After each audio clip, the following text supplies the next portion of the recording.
Welcome everyone, and as you can see at the title, in this video I'm going to be sharing you some tips of preparing a good 3D file to export from Blender to Unity.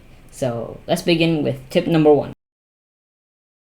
Tip number 1 is delete everything except for your model. So what I mean by that is, like, when you export this, it's gonna export everything. So it's gonna export the floor, the model, and the lighting and the camera, which if you're just gonna export to share it with your friends or something and not like using it for Unity, there's not that much reason to delete the lights and the camera. But the reason we're gonna do this is that we already have a light and a camera in Unity, and even if we have good lighting for it, if we have a precise lighting for our models, even if we export it to Unity, the lighting is going to be different than Blender. So I just recommend just having your model and just add the lighting in the Unity later, as well as the floor, since the floor is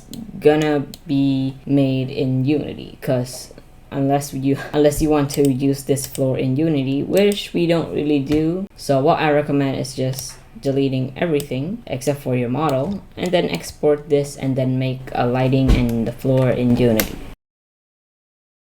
So tip number 2 is joining your objects. So usually when you export it into Unity, you usually want it to be in one object. You want it to be in one shape. Unless you're gonna do something in Unity like the top spinning or something, there's not that much reason to separate the pieces. So unless you really want to, I recommend just selecting all of them and then joining it, and there we go.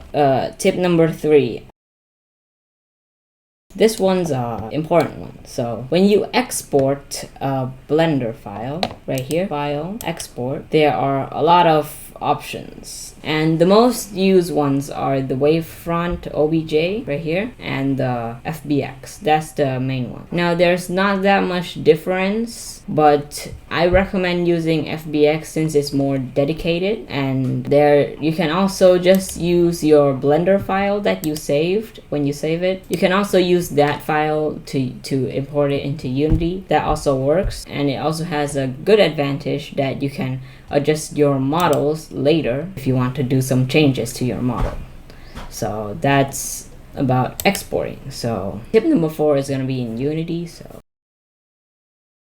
okay, so importing your models into your Unity. So basically you just go to wherever you saved or exported your files, then just drag it in. As you can see, I have all 3 of the format that I told you, and you don't need to export it all. You can just choose one, and it's very simple. You can just drag it in like this, and you just need to give it some time for it to import the model like that. And once you're done, you can just drag your tomato or whatever you are exporting into the scene like this. Now if you clicked materials right here, and you can see that all the materials that you made in the Blender file is here. Now you might think that there's going to be a problem about the file, like the game file amount being too much, but it is not, since it's saved in the Blender file. So you don't really need to worry, because I used to think that they're separately stored, but no. And as you can see that it is all the same for all formats. This is FBX. Now the tomato file wouldn't have a material, and you need to take your tomato.mtl file and import it into your scene, into your assets, and setting up some stuff.